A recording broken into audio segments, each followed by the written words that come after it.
Merci notre Seigneur Yahweh pour ce jour de Yah que tu as fait pour nous, ce jour du 17 décembre 2017. Merci Saint-Esprit d'être toujours là, notre conseiller en toutes choses. Merci pour l'écriture que tu nous as donnée aujourd'hui. L'écriture de ce jour de Yah, c'est 2 Rois 13, versets 17 et 18. Je lis. Et il dit, ouvre la fenêtre à l'Orient. Et il l'ouvrit. Élisée dit, tire. Et il tira. Élisée dit, c'est une flèche de délivrance de la part de Yahweh, une flèche de délivrance contre les Syriens. Tu battras les Syriens à Aphek jusqu'à leur extermination. Élisée dit encore, prends les flèches. Et il les prit. Élisée dit au roi d'Israël, frappe contre terre. Et il frappa 3 fois et s'arrêta. Ceci est la parole de Dieu. Béni soit ton saint nom, Yahweh. Aujourd'hui, notre Seigneur nous enseigne au sujet des flèches de la victoire de Yahweh. Flèches de la victoire de Yahweh. L'Écriture continue au verset 19 en disant que le prophète Élisée fut très fâché qu'il frappa la terre seulement 3 fois. Alors s'il continuait à frapper, ça aurait été autant de victoires et il en aurait fini avec l'ennemi Aram, l'ennemi Syrie.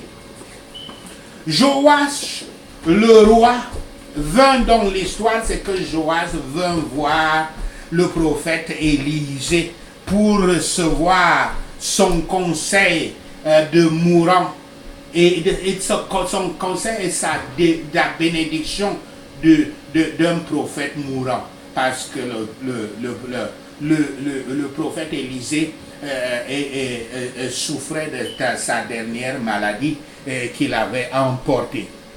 Il peut être de notre avantage spirituel de fréquenter les lits de malades et les lits de mort des hommes de bien, afin que nous puissions être encouragés dans la piété pour les consorts, nous soyons encouragés par les conseils, les conforts vivants qu'ils ont à l'heure de leur mort. Les hostilités, à l'époque, les hostilités étaient généralement proclamées par un héros, parfois par un roi ou un général, faisant un décochage public et formel d'une flèche vers le pays ennemi qu'on va combattre. Première partie de cette présentation. Yahweh nous instruit d'utiliser nos flèches. Yahweh nous instruit d'utiliser nos flèches. Élisée a ordonné au roi Joas d'Israël de le faire comme un acte symbolique conçu pour intimer plus pleinement et de manière significative les victoires promises au roi d'Israël sur les Syriens. Élisée posa ses mains de malade. Vous imaginez à quel point il était faible puisqu'il était mourant. Le prophète Élisée posa ses mains sur les mains du roi pour représenter le pouvoir conféré à l'arc comme venant de Yahweh par l'intermédiaire du prophète. Le prophète Élisée assura le roi de son succès. Il doit cependant regarder vers Yahweh pour la direction à suivre et la force pour recevoir la force de Yahweh. C'est ça que le roi Joach est supposé faire. Il ne doit pas compter sur ses propres mains, mais continuer en dépendance de l'aide divine. L'Écriture dit donc, ouvre la fenêtre à l'Orient, fin de citation. C'est-à-dire au treillis, probablement un treillis s'ouvrant vers l'extérieur, en direction de Galade, qui était occupée alors par les Syriens, comme on le voit dans 2 Rois 10, verset 33. c'est-à-dire vers la Syrie, donc, de sorte que non seulement il a prophétisé avec les mots, mais aussi l'a confirmé par ces signes, les signes de l'arc, confirmé qu'il aurait la victoire. Ainsi donc, c'est soit vers la Syrie, qui se trouvait exactement au nord-est du pays d'Israël, soit vers la terre des Israélites au-delà du Jourdain, comme j'ai dit Galade, qui s'étendait à l'est de Canaan et qui était maintenant occupée par les Syriens, comme je l'ai dit. De toutes les façons, cette flèche est tirée contre les Araméens, qui sont appelés aussi les Syriens, comme un signe que Yahweh avait l'intention de ce que Yahweh avait l'intention de faire contre eux. L'Écriture dit donc, et il l'ouvrit. Élisée dit, tire, et il tira, fin de citation. Il s'agit de la flèche par la fenêtre qui était ouverte.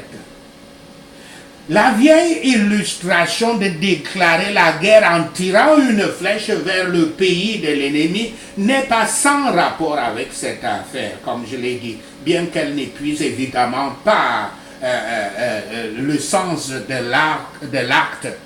Le Saint-Esprit peut toujours donner plusieurs interprétations d'une écriture, mais c'est celle-ci qu'il donne. Et l'Écriture dit, Élisée dit, c'est une flèche de délivrance de la part de Yahweh, une flèche de délivrance contre les Syriens. Fin de citation. Littéralement, cela veut dire une flèche de victoire pour Yahweh et une flèche de victoire sur Aram, sur la Syrie. C'est-à-dire que cette flèche était un signe de délivrance d'Israël des mains des Syriens par Yahweh. Les Syriens par lesquels ils avaient été tristement opprimés et réduits très très bas, humiliés comme on dit. Et l'Écriture parle de Aphek, le mot Aphek. Dans Josué 13, verset 4 et 1 Roi 20, verset 26, Aphek était une ville dans le pays d'Israël où les Syriens furent mis en déroute à l'époque du roi Achab. 100 000 avaient été tués près de cette ville en un jour et 27 000 par la chute de son mur, le mur de la ville d'Aphek, dans 1 Roi 20, verset 26, comme j'ai dit. D'où certains interprètes des Écritures lisent les mots ici comme dans Aphek. Ils préfèrent traduire cela que comme, non pas à Aphek, mais comme dans Aphek. La scène des défaites précédentes devait donc devenir celle du triomphe. Et l'Écriture dit, tu battras les Syriens à Aphek jusqu'à leur extermination. Fin de citation. Littéralement, jusqu'à les finir. L'anéantissement de l'armée adverse à Aphek et non pas des forces entières de la Syrie est prédit ici, comme nous le voyons aussi dans 2 Rois 13, verset 19. C'est-à-dire donc les Syriens, pas tous les Syriens, pas tous les gens, les Syriens, mais leurs armées, ou du moins l'armée qui devait être à Aphek, où une bataille terrible devait être livrée après ceci, après cette prophétie. Ou si cela est signifié de toutes les armées syriennes, cela doit être compris conditionnellement.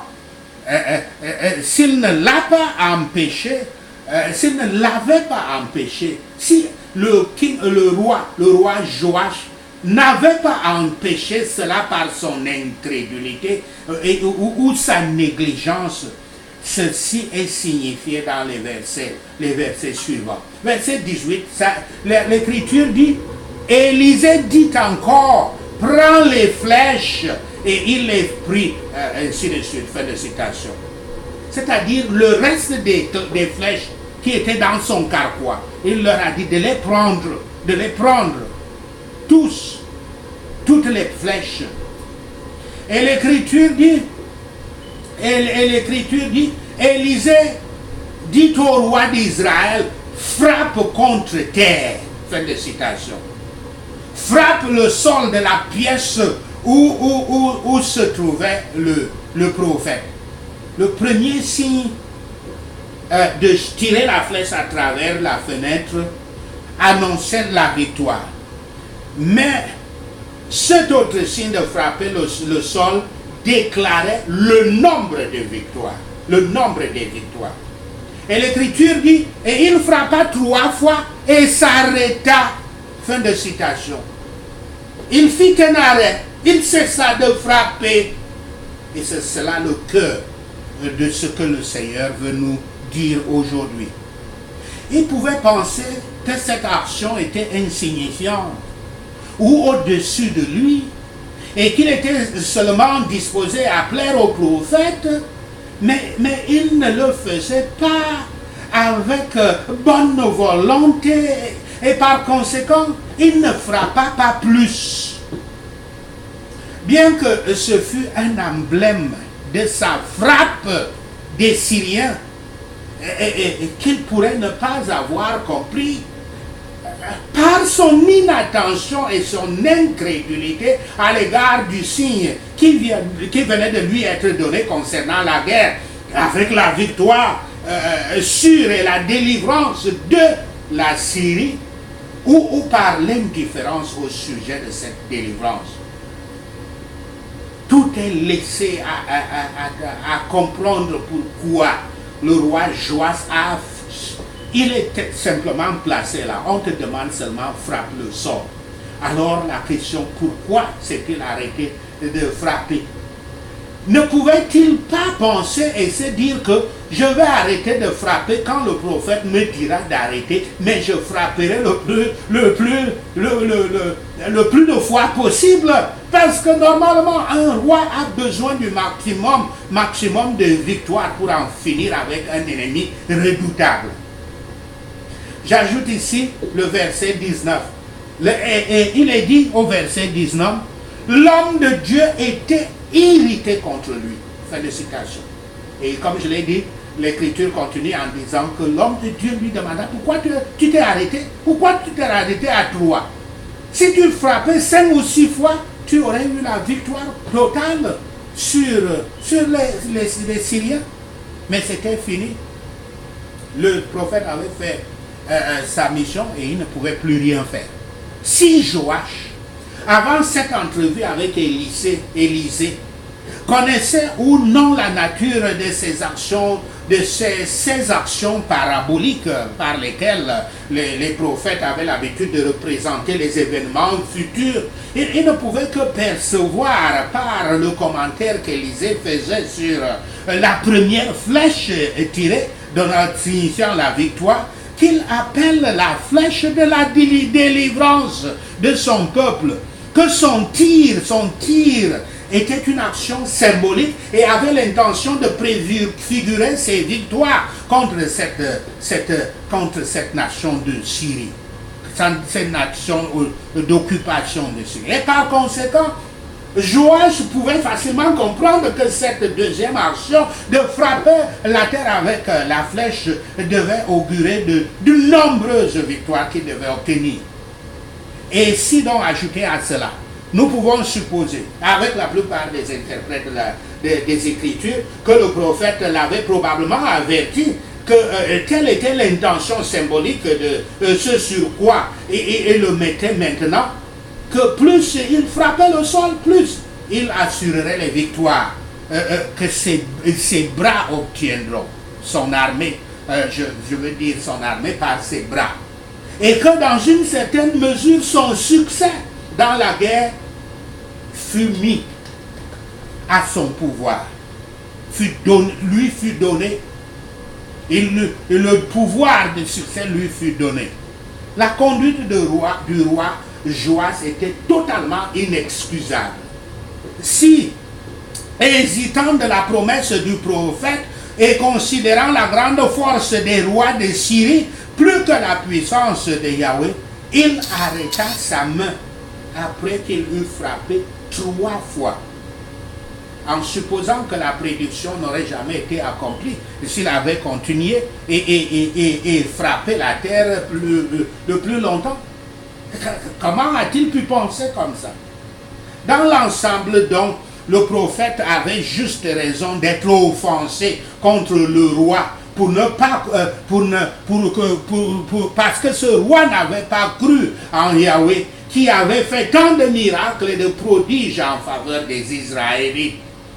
Il avait raison de ne pas le croire, qui, selon sa propre reconnaissance, avait été un défenseur constant de l'État. Et maintenant, dans ces dernières heures, ce prophète était plein de bons vœux et d'intentions pour son pays.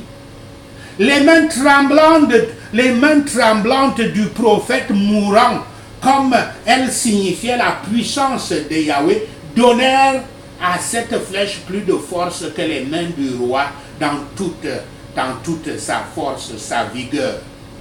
En contemplant le signe, le roi perdit la chose signifiée au chagrin du prophète mourant.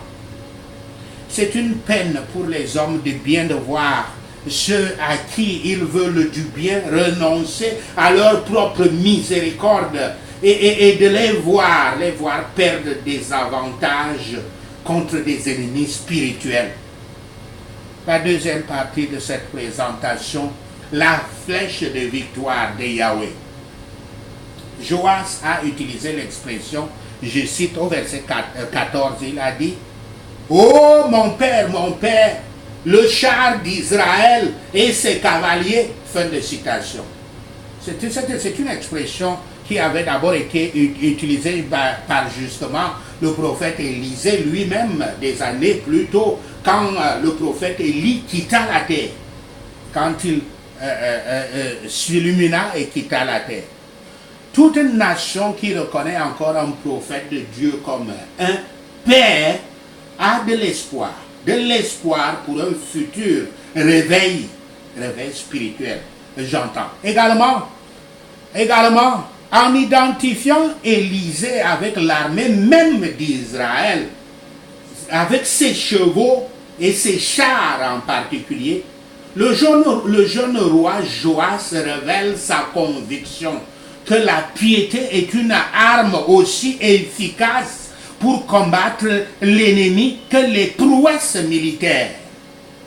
Le roi Joas disait au figuré que le prophète Élisée lui-même, tout seul, avec son caractère divin et son pouvoir divin, valait bien plus que toutes les machines militaires qu'Israël possédait à cette époque. Oui, je cite, le cheval est équipé pour le jour de la bataille, mais la délivrance appartient à Yahweh. Fin de citation. Citation de Proverbe 21, verset 31. Malheureusement, le roi Joas fait partie d'une longue lignée des rois, et même des gens ordinaires, des Israélites ordinaires aussi, qui parlaient bien, mais vivent mal. Ils parlent bien, mais vivent mal. Voici la nécrologie du roi Joach, au verset 11 de ce même chapitre de Roi 13. Je cite: « Il fit ce qui est mal aux yeux de Yahweh, et il ne se détourna d'aucun des péchés de Jéroboam, fils de Nébat, qui avait fait pécher Israël, et il s'y livra comme lui. » Comme fin de citation. Yahweh est notre avant-garde, notre chef, et non pas les armes à feu. Yahweh est